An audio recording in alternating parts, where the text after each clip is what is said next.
This conference will now be recorded. Yes, ma'am. Okay, shall I start the class? Can you please be enthusiastic?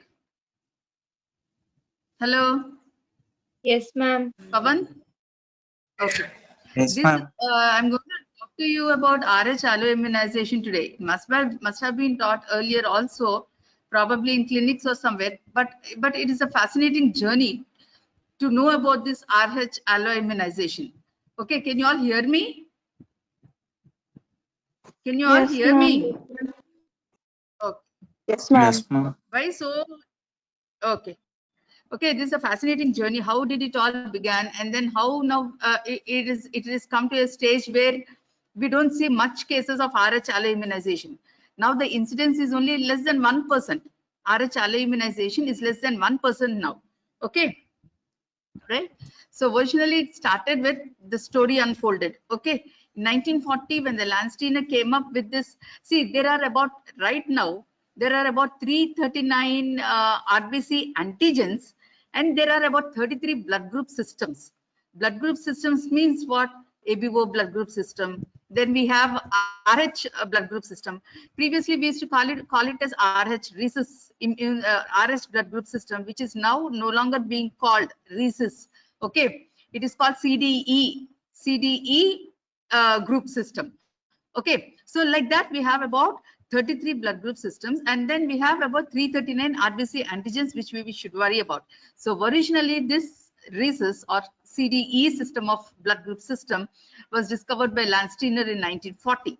Okay, then here the concept is the mother who is pregnant will be okay. What are these antigens in the CDE system? Okay, there is a capital C, capital D, capital E, and small c and small e are the antigens here involved. There is no small d antigen. There is no small d antigen. There is only, so presence of capital D antigen is called RH positive. Okay, what we are doing in and day out, presence of capital D antigen, we call it as the RH positive. Well, when there is no capital D antigen, we call it as RH negative. Okay, is it clear? There is no small d antigen. There is no small d antigen at all. Okay, so suppose a pregnant lady, a lady is, see, what do we do as soon as the antenatal patients come in? One of the first line investigations that we do is what is their blood group, ABO blood group, what is it, and what is the RH system, or what is the D antigen status of that particular woman. So you get it as O D positive or O D negative. So you get it like that. Okay. So once a pregnant woman comes to you and you know that you find out that she is negative, whatever be the ABO group system, once you know that she's D negative, you always have to do the patient's husband's RH status or D status. RH is now gone, so I'm using both the terms. Okay, RH or the D status you have to do. Okay, and if the husband is D positive, and the pregnant woman is D negative mother and a D positive father. Okay, then there is a likely chance that the fetus could be D positive, because fetus is going to inherit the antigens both from the mother as well as from the father, right? So if the fetus inherits a capital D antigen, RBC antigen from the father, okay, and when there is a feto-maternal hemorrhage which occurs at the time of delivery, most often feto-maternal hemorrhage. You don't understand something, please ask question. Okay, right? See, the mother is D negative, father is D positive, this lady is pregnant. Okay, so there's a possibility of chance that if the father is homozygous for D positive, all the fetuses would be D positive. Okay, in the mother's womb. Okay, if the father is heterozygous, 50% of them would be D positive in the mother's womb. Okay, how will the mother get sensitized to this D antigen which she doesn't have? Whenever there is feto-maternal hemorrhage. When does this occur? Definitely at the time of delivery. Antenatal period also in the third trimester, it could occur a little, but at the time of delivery, feto-maternal hemorrhage could occur, and the mother immune system who doesn't have the D antigen now will recognize that new antigen from the fetal RBC, that is a capital D antigen. Okay, and she will produce first IgM antibodies. IgM antibodies cannot cross the placenta. Finished. They are not going to be harmful. The next level is there will be production of, in the immune system, there will be next level, there will be production of IgG antibodies. Okay, IgG antibodies. So this delivery is over. The first delivery is over, wherein there was a fetal-maternal hemorrhage, and the mother's immune system is exposed to D antigen. This delivery happened in a periphery where they did not find out about the fetus blood group that it was positive. They did not give the mother anti-D immunoglobulin. Okay, the mother might get sensitized to this D antigen and produce IgG and IgM antibodies first, then IgG antibodies. Okay, so IgG antibodies are the ones which are responsible in the next pregnancy to cause fetal anemia, fetal RBC destruction. Okay, in the next pregnancy. So once she's sensitized, and she starts producing first IgM antibodies, then IgG antibodies. IgG antibodies alone can cross the placenta. Okay, right? So in the next pregnancy, they are the ones which will cause the havoc. Okay, right. Then the next came how to detect this. How to detect so when these IgG antibodies cross the placenta and go to the fetus, if that second baby is also D positive, these IgG antibodies will go attached to the D positive fetal RBC, cause their hemolysis. So there will be fetal hemolytic disease in utero. Okay, and also neonatal hemolytic disease. Okay, so when there is a fetal hemolytic disease, what are the methods for you to analyze how severe it is, and can we do something about it? There are various methods for that. So initially, when I was like 20 years back, we had only one method, that is a spectrophotometric analysis of the amniotic fluid, which is now not being done as a routine. Not being done as a routine because this is an invasive method, because you need to do amniocentesis, get amniotic fluid, and find out how much of bilirubin is there in it. Spectrophotometric analysis of the amount of the bilirubin present in the amniotic fluid. Okay, from that you are judging the hemolytic, how much of the fetal RBC is being destroyed by the transplacental transfer of IgG antibodies from the mother to the fetus. Okay, but this is an invasive method. So that was there some 20-25 years back when I was doing my DGO. Only that was there. Okay, then they came up, see how brilliant ideas are. Then they came up with middle cerebral artery peak systolic velocity, which you can do with your ultrasound Doppler. Are you all listening? Divya, roll number 10. Divya, are you there? Pavan? Yes, ma'am. Nana, are you listening to me? Are you following me? Yes, ma'am. Yes, ma'am. If you don't understand anything, please unmute, one of you talk. Okay, it's a beautiful story. Okay, of story of how everything came into control. See, if nothing is there, then we would have seen more of fetal hydrops and all this, right? Okay, then came middle cerebral artery peak systolic velocity, which is to detect the fetal anemia in utero. Okay, which is a non-invasive method which we could do with your ultrasound Doppler. Okay, before that itself came anti-D immunoglobulin. This is as a prophylaxis. Okay, this fetal-maternal hemorrhage is taking place, and the mother who is D negative is getting exposed to fetuses if they are D positive, right? So how can we prevent this mother from getting sensitized when she gets exposed to these antigens? So soon after delivery, you do the baby's blood group. If the baby's blood group turns out to be positive and the mother is negative, this positive, which is inherited from the father, okay, within 72 hours, you give anti-D immunoglobulin to the mother. The usual standard dose is 300 micrograms. But if you think there is extra fetal-maternal hemorrhage, how do you know extra fetal-maternal hemorrhage? This 300 micrograms of anti-D will combat, will fight, will combat only 15 ml of fetal RBC that had entered into maternal circulation. Suppose you have removed a manual removal of placenta to that particular patient. then you expect more of fetal-maternal hemorrhage, then your 300 microgram dose might not be enough.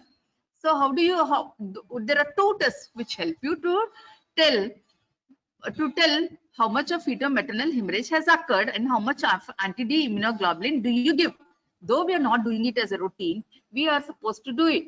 Okay, this anti-D, so there are two tests here. One is the Rosette test, the other is the Kleehauer-Betke test. The Rosette test will tell you the qualitative analysis of fetal-maternal hemorrhage. It will only tell you the fetal RBC are there in the maternal circulation. That's all. How much of fetal RBC is there? How much anti-D you have to give? That will be told about Kleehauer-Betke test. Okay, that is about that. Okay, now the newer concept which has come is, see, the 6, 7, 8. Okay, what is that? So once here I'm going to tell you, see, this is all concept based teaching. Okay, once you understand this particular slide, you understand the whole concept. The next came, okay, what did we tell you? What did I tell you? Once a pregnant lady comes to your OPD, you do which ABO system? A group, B, O, then you do a D positive, negative. Mother turns out to be D negative. Then you do the father. Father is D positive. Okay. Suppose not in everybody, but however, in an affected pregnancy, not in a primary gravida, but in a first affected pregnancy or a second affected pregnancy, you can try and determine this. I haven't done here. Maybe they're doing in the metropolitan cities like Mumbai and Chennai. They must be doing this. And yes, of course, in abroad, in USA and Europe, they do this. Okay. They determine the once a pregnancy is affected by Rh-ALA immunization, you have this you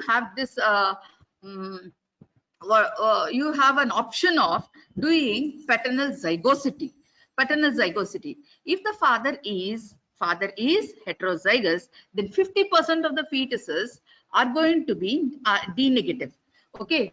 If homozygous, all of the fetuses are going to be positive. Okay, right? See, but see, even though the fetus is negative, 50% of the fetuses would be negative if it is heterozygous, but the antibodies are still there in the mother. So, but if you know, though antibodies are still there in the mother, this IgG antibodies are still there in the mother, they will not cause any harm because the fetus is negative.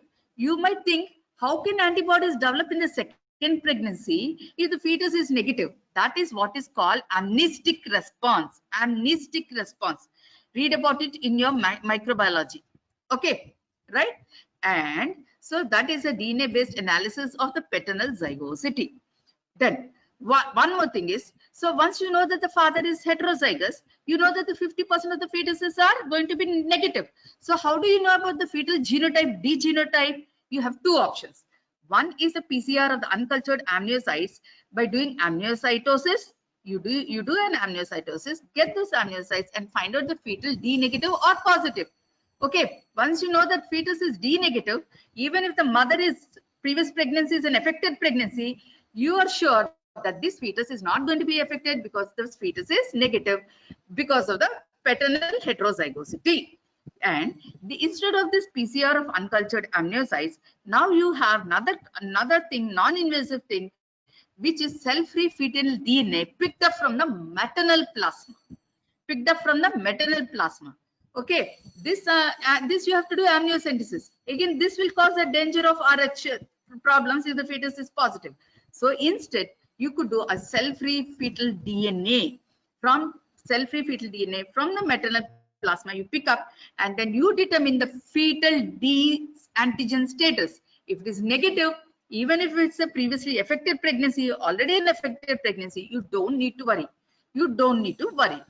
See, this is the basic concept of the entire Rh-ALA immunization.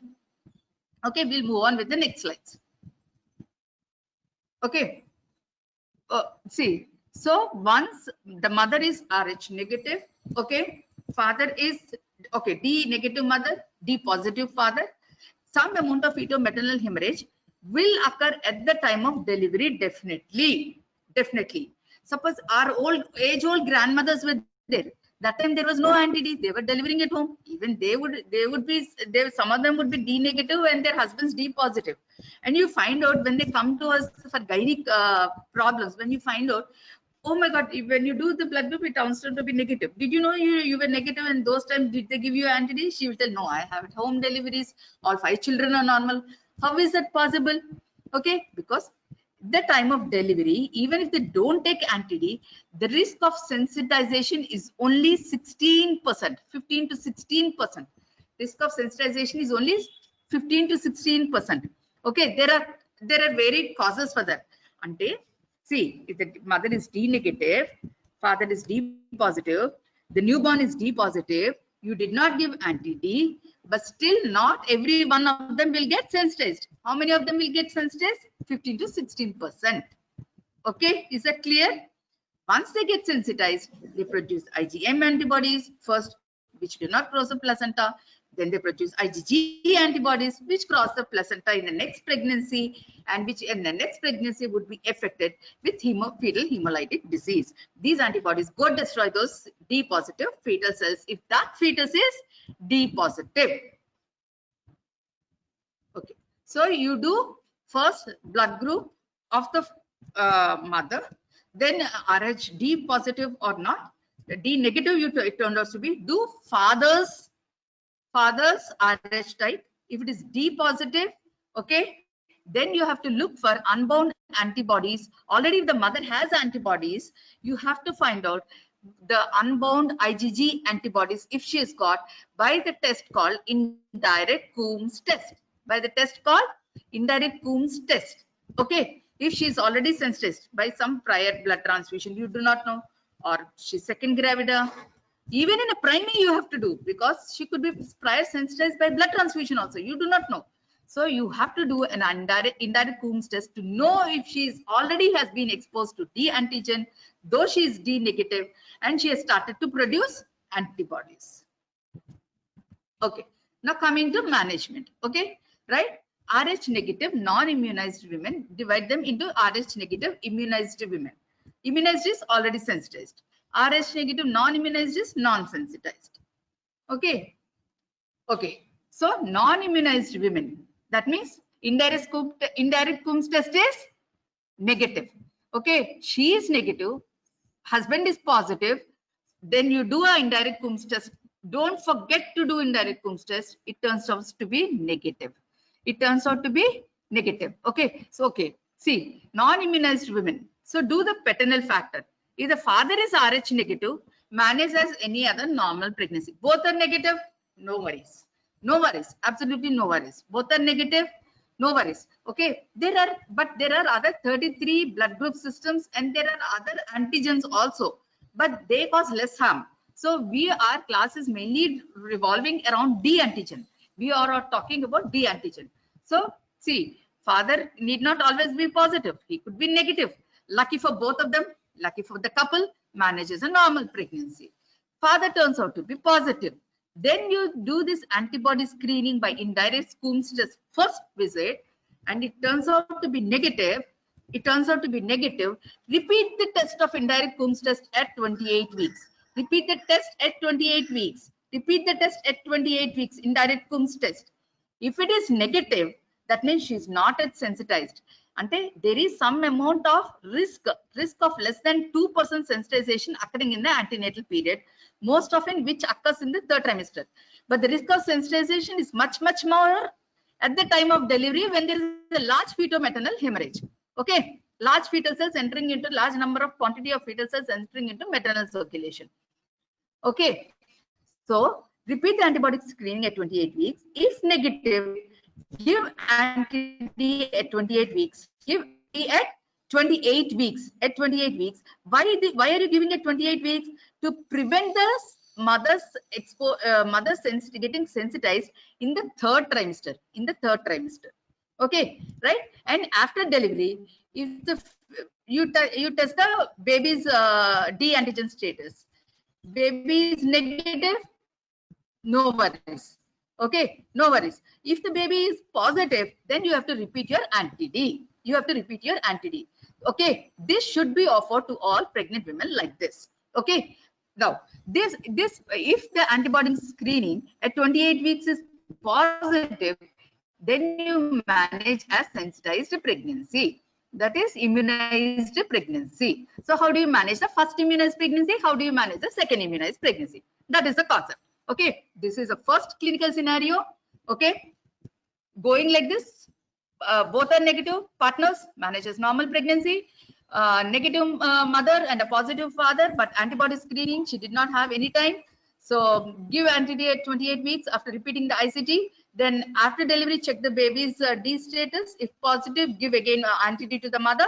Okay, right? If anytime indirect Coombs test is positive, then you manage as sensitized pregnancy or immunized pregnancy. So that comes the next clinical scenario.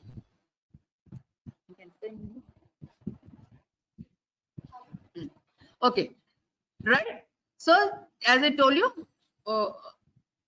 okay, Rh negative immunized women. So as we told, when do you say immunized? First time you have done an indirect Coombs test, it turns out to be positive, or you have done it at first time it is negative, you repeated it 28 weeks, it turns out to be positive. Then that is called the first affected pregnancy. Okay, so in affected women, that means they're sensitized or they have become sensitized to the D antigen. You divide them into first affected pregnancy and a previously affected pregnancy. Okay. Here I'm telling you, there is one more thing. So these are the women. Once the pregnancies are affected or immunized, this is where the concept of the paternal zygosity, as I told you in my first slide, the paternal zygosity, homozygous or heterozygous. If heterozygous, to check for fetal D genotype. Okay, fetal D genotype by either amniocentesis or by from maternal plasma. Take out the you do a cell-free fetal DNA. Okay, in these affected women, because these women, if the husband is heterozygous, there is a chance that 50% of the times that the fetus could be negative, but they still have the antibodies. Indirect Coombs test will be positive only. It will be positive. That is what is called amnestic response. But the fetus will remain unaffected, and you don't need to worry yourself, and you don't need to worry the patient, the couple. Okay, so that is the concept of in the affected pregnancies. If you have the facility to do it, do a paternal DNA analysis for zygosity, and if heterozygous, because there's a chance that the fetus could be negative, do a cell-free fetal DNA in the maternal plasma in the affected pregnancies. Okay, now coming to the first affected pregnancy, first time the antibody is positive. Okay, right? What we are doing, see, this concept we are not doing here, but if you have the facility, when you go work in abroad, you go to Mumbai, you work, this is the best to do. If you don't have this, the first affected pregnancy, you do once today indirect Coombs test is positive, you ask for titers, quantitative assay of the titers. That means the sample will tell you 1 in 8 positive, 1 in 4 positive. Okay, like that. Okay, and then you repeat the test of this indirect Coombs test every 4 weeks. Every 4 weeks till term or till critical value is reached. Now I'm using another term. Indirect Coombs test is to be repeated. Indirect Coombs test, there is what is called critical value for a lab. Okay, suppose our lab, the critical value is 1 in 32. Okay, and it always remain 1 in 8. 1 in 8 every 4 weeks you are doing 1 in 8, and 37 weeks are completed. Then what I will do? I will deliver her. Okay, but she is only 32 weeks, and the indirect Coombs test has come to a critical value of that lab. It has reached 1 in 32. It is rising and it has reached 1 in 32. That means, what do you mean by critical value? That means the fetus is affected by significant fetal hemolytic disease. That means the maternal antibodies, IgG antibodies, have crossed the placenta and they've attached to the fetal D positive cells and they've caused hemolysis. Okay, right? So that is the point. When titers have reached a critical value, no longer this titers will help us. You have to go to the next level of investigation, which is called middle cerebral value peak systolic velocity. Middle cerebral artery peak systolic velocity. You have to go to determine how is the fetal anemia. Because of fetal hemolysis, how much anemia has been is the fetus suffering from? Or if so, first affected pregnancy, the first method of investigation is a very clean and low non-invasive method. Just take the maternal serum, test for antibody titers every 4 weeks. If the value remains under the critical value, below the critical value, but term has reached, deliver her. But anticipate in preterm delivery, they might need steroids. They might need steroids. Okay, if you want to deliver them early, the titers are raising, you will have to give them steroids. Maybe you'll have to deliver them early. But if they have reached critical value, even before like 32 weeks, 30 weeks, they have reached the critical value, or on initial evaluation itself, they have reached critical values, or there is a significant rise in titers between 2 consecutive samples, then you go to the next, forget about this ICT, go to the next level of investigation, which is middle cerebral artery peak systolic velocity. Here there is fetal anemia. So what the fetus, what does it do? Fetal heart, it will try to pump more blood into the into its brain to maintain its oxygenation. So that you pick up with the fetal Doppler of middle cerebral artery peak systolic velocity. Here there is a value. Okay, what is the value? It is 1.5 moms, 1.5 multiples of median. Okay, that is the critical value for this middle cerebral artery peak systolic velocity. If it between 1 and 1.5 multiples of median for that gestation age, okay, you do weekly Doppler between 1 and 1.5. Do a weekly middle cerebral artery peak systolic velocity till you think 35 weeks. No, don't wait till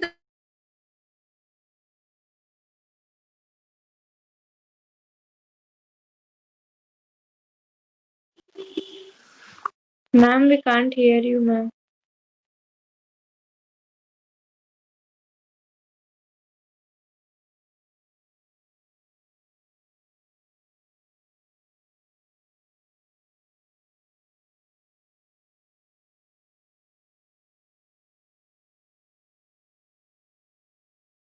and if it has touched 1.5 multiples of median, and if the gestation age is 35 weeks, give steroids and deliver. But if it is less than 34 weeks, then you have to go to the next level of investigation. That is what is called fetal blood sampling. That is what is called fetal blood sampling. Okay, that means you under ultrasound guided, okay, from the umbilical vein, you draw the fetal blood and you test. How is it say? What is a fetal hematocrit? Okay, there is hemolysis, right? So you want to test what is the fetal hematocrit, right? So that you do at that particular point, right? Okay. Now coming to, okay. So as I told you, first affected pregnancy, antibody titers every 4 weeks until the following occurs. Till titers are above critical value on initial evaluation, or titer reaches or exceeds a critical value at any time, or there's a significant rise between 2 values, or if term has reached, deliver. Okay, if any time the titers have reached critical value, go to the next level of investigation, which is middle cerebral artery peak systolic velocity. Here the critical value is 1. Here almost each lab, some labs it is 1 in 16, some labs it is 1 in 32. While here for middle cerebral artery peak systolic velocity, it is 1.5 moms. Okay, if it has reached that and gestation age is 35 weeks, deliver her, give steroids, deliver. If it is less than 34 weeks, you have to go to the next level of investigation, which is called fetal blood sampling, and determine what is the fetal hematocrit. If it is less than 30%, if the fetal hematocrit, that means gross hemolysis has taken place. If you leave it like that, it will go into fetal hydrops, which is a complication. If you leave it like that, it will go into fetal hydrops. So you do a in utero fetal, you do a fetal blood sampling, then you determine the fetal hematocrit less than 30%. You have to give a in utero fetal transfusion of what? Of what?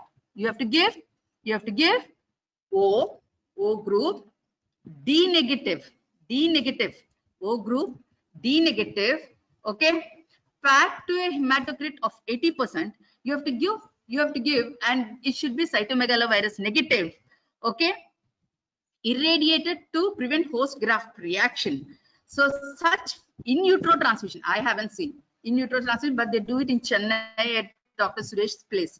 They have what is called Mediscan. They do it, okay, since long time, since almost like even when I was doing my DNB since 30 years, 40 years, they do it. Okay, the fetal hematocrit is in, you do a fetal blood sampling and ultrasound guided. Fetus is in utero only. Okay, ultrasound guided you do it, and if it is less than 30%, you have to give in utero transfusion to the fetus. Okay, there are two methods of giving it: into the umbilical vein one, into the peritoneal cavity one. Okay, what sort of transmission do you give? Because if fetus has D antigen positive cells, they're being destroyed. So give O, which is a universal donor, O D negative cells. Okay, cytomegalovirus negative, and they should be. You cannot give volume overload. So those cells should be, the transfusion cells should be packed to a hematocrit of 80%. 80% hematocrit. Okay, you understand that? Okay, so to prevent the further development into fetal height drops. Okay, because we are still preterm.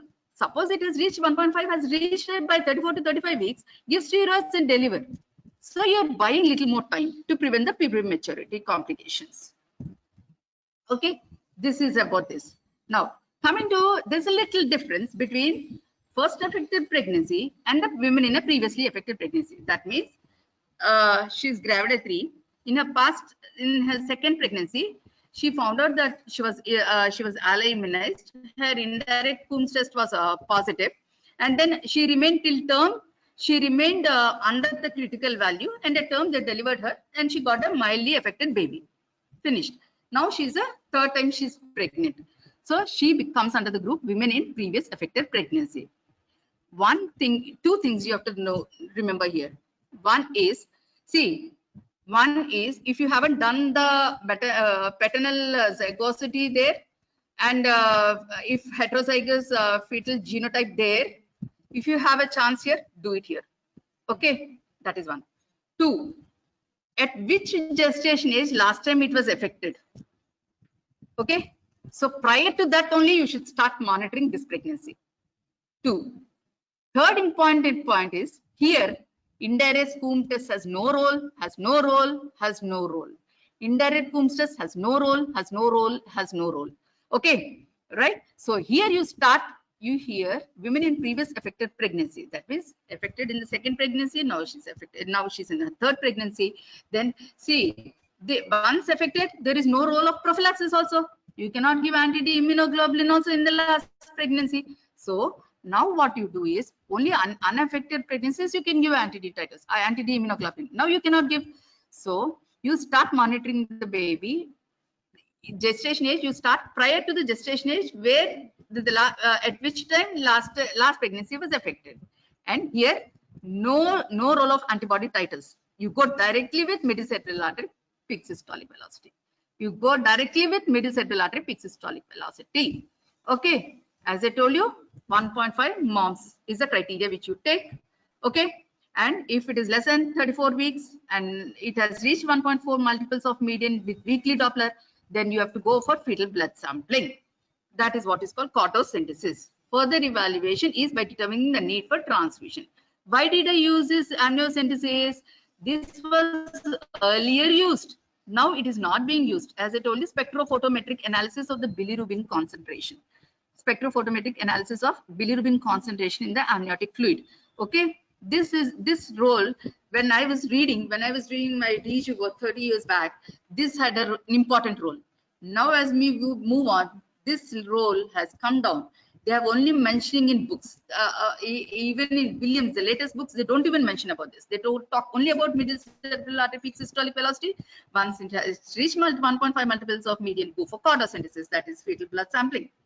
Okay, this is about the middle cerebral artery. The Doppler comes like this. Okay, this is what see how they have been divided into.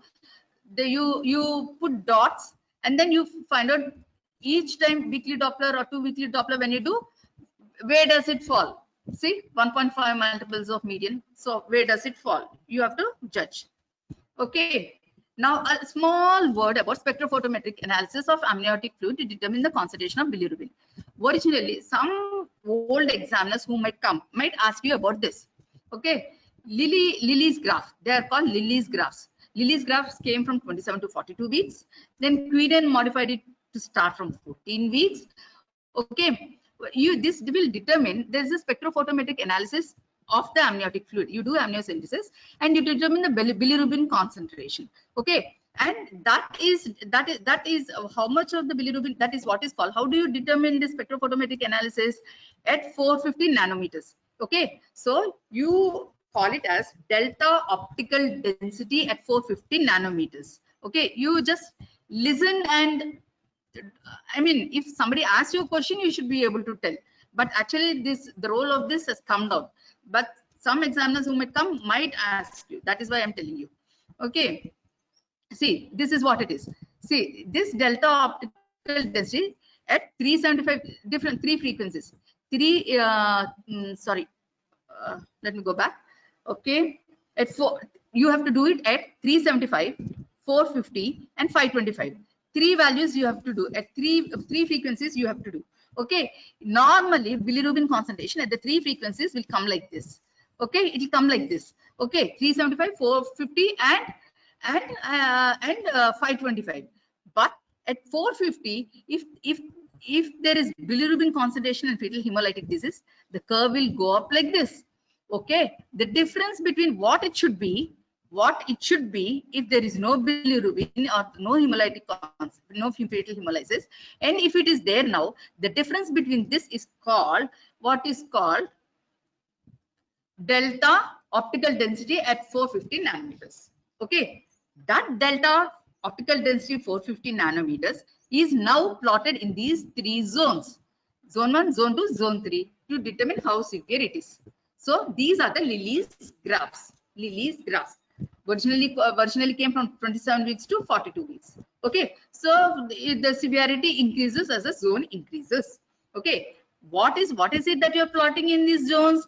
The delta optical density at 450 nanometers to determine the bilirubin concentration in the amniotic fluid. Where does this bilirubin come from? From the fetal hemolytic disease. So if the fetus is affected, then you know that the bilirubin concentration goes up. So that is plotted in this, and you know the disease severity. Okay, the same thing. See, zone 1, zone 2, zone 3. How severe it is. Okay, when it is severe zone, they would do fetal blood sampling. But now we are not doing with this. We are going with what? Middle cerebral artery peak systolic velocity, which is non-invasive method. You just do an ultrasound Doppler. So this is an invasive method, so you're not doing it. Okay, but always remember, in these particular cases, once severely affected at 34, 30, 35 weeks, give antenatal steroids and deliver them. Okay, if the first affected pregnancy, if the titers, only there you use the titer values of indirect Coombs test. If it has reached 37 weeks, deliver them. Okay. So the middle cerebral artery peak systolic velocity is the initial test when in a previously affected pregnancy. Okay, when middle cerebral artery peak systolic velocity is above normal. Okay, this we leave. This we are no longer doing it. Okay, what is the role of ultrasound? What is the role of ultrasound in these women? Okay, one is for dating, right? You want to know exact dating because you know when you have to deliver them. Okay, then role of ultrasound, Doppler for middle cerebral artery peak systolic velocity. Okay, and then to determine fetal hydrops can be picked up by ultrasound, but if ultrasound picks up fetal hydrops, it is a very, very severe disease. That means fetal hematocrit rate has dropped down to 15%, less than 15%. Okay, and fetal hydrops will develop all of a sudden.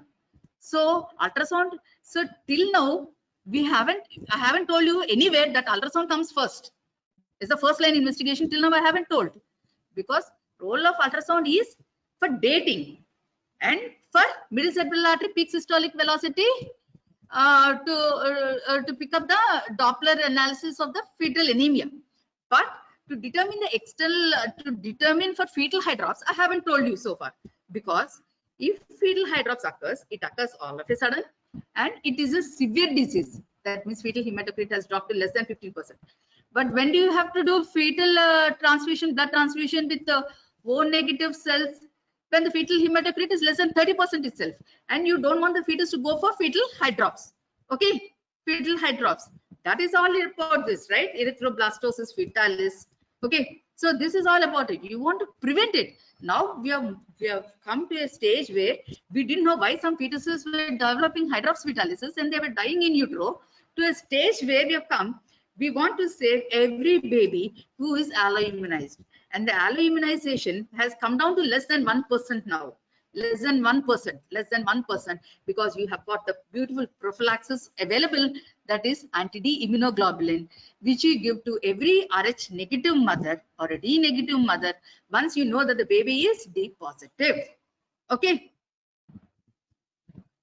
Okay. This is, I told you, fetal blood sampling. When do you do? Whenever the middle cerebral artery peak systolic velocity is more than 1.5 multiples of median, or in those cases where they're still following Lilly's graphs, whenever the amniotic that or delta optical density at 450 nanometers falls in zone 3, or fetal hydrops on ultrasound, you have to do fetal blood sampling.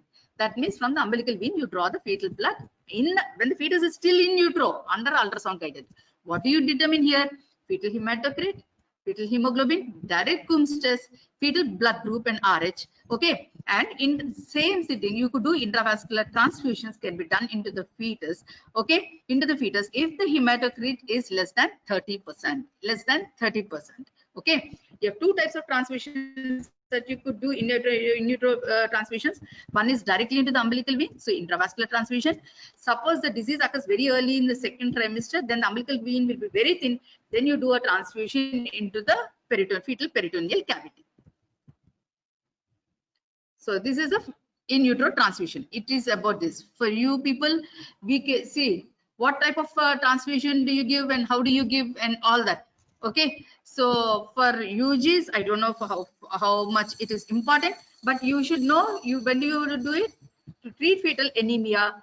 Whenever the fetal hematocrit is falls less than 30%, okay, or whenever there is development of hydrops, you will have to do it anytime between 18 and 34 weeks. Okay, beyond 34 weeks, you try to deliver the baby. Okay, you have two types, into the umbilical vein, into the peritoneal cavity. What type of blood do you transfuse? Type O, Rh negative, cytomegalovirus negative. Factory higher hematocrit you load it, because you want to the volume transfusion should be less. Okay, it cannot see, you cannot give so much of blood to these babies, right, fetuses. So pack to a higher hematocrit, so that the target hematocrit into the fetus will be 50%. Target hematocrit would be target PCV. You give a hematocrit, this transfusion, this hematocrit is 80%. So once inside, the target PCV achieved should be 40 to 50%. Okay, and how much volume to give? So all that is in this slide. Those of you interested could go through this slide. Okay, for your this would help for your PG NEET. Okay. So as I told you, anti-D immunoglobulin we give at a standard dose of 300 micrograms or 1500 international units. Okay, okay, this will neutralize, see, fetal maternal hemorrhage. So fetal blood entering D positive cells entering into the maternal cells. Maternal mother doesn't have D antigen. Okay, so once she sensitizes to the D antigen from the fetal cells, that immune system will be sensitized. So we are giving a dose of anti-D within 72 hours if the baby is positive to a Rh negative mother as a standard dose of 300 micrograms. But however, you have to determine how much to give in certain situations.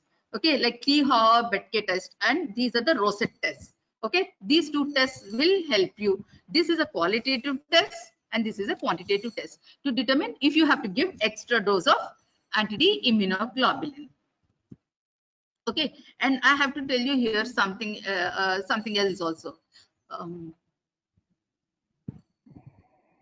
Okay, this is about the Kleehauer Betke test.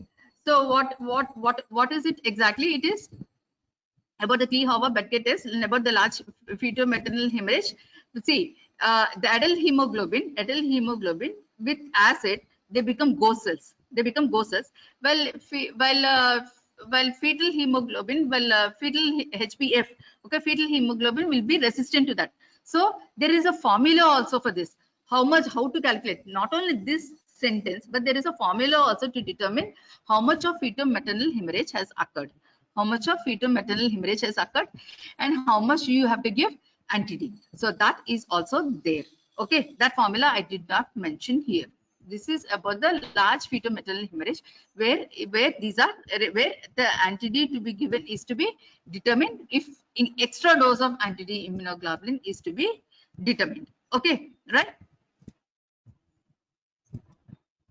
Okay, this is hemolytic disease. Why, when there is a ABO incompatibility is there, why hemolytic disease is not that severe?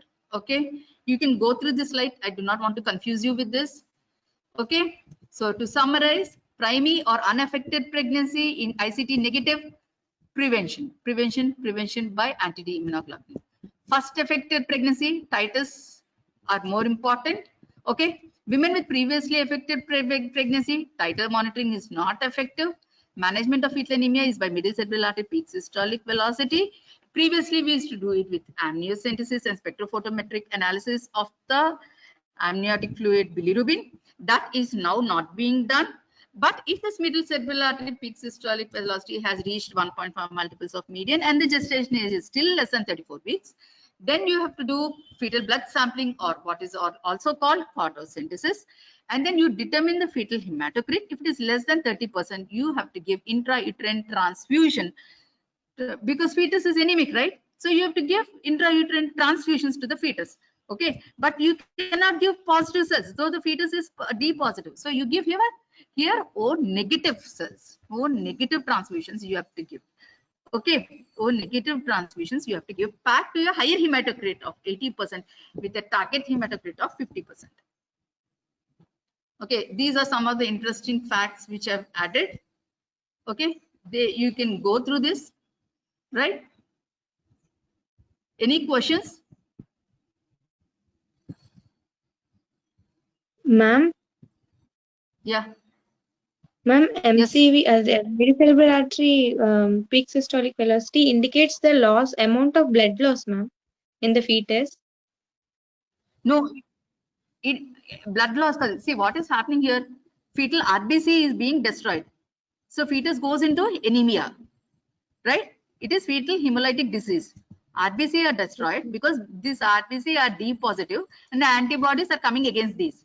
So fetus develops anemia. So anemia. So this middle cerebral artery peak systolic velocity, but fetus will try to maintain its oxygenation to the brain. So what happens? The middle cerebral artery peak systolic velocity is increased by increasing the cardiac output of the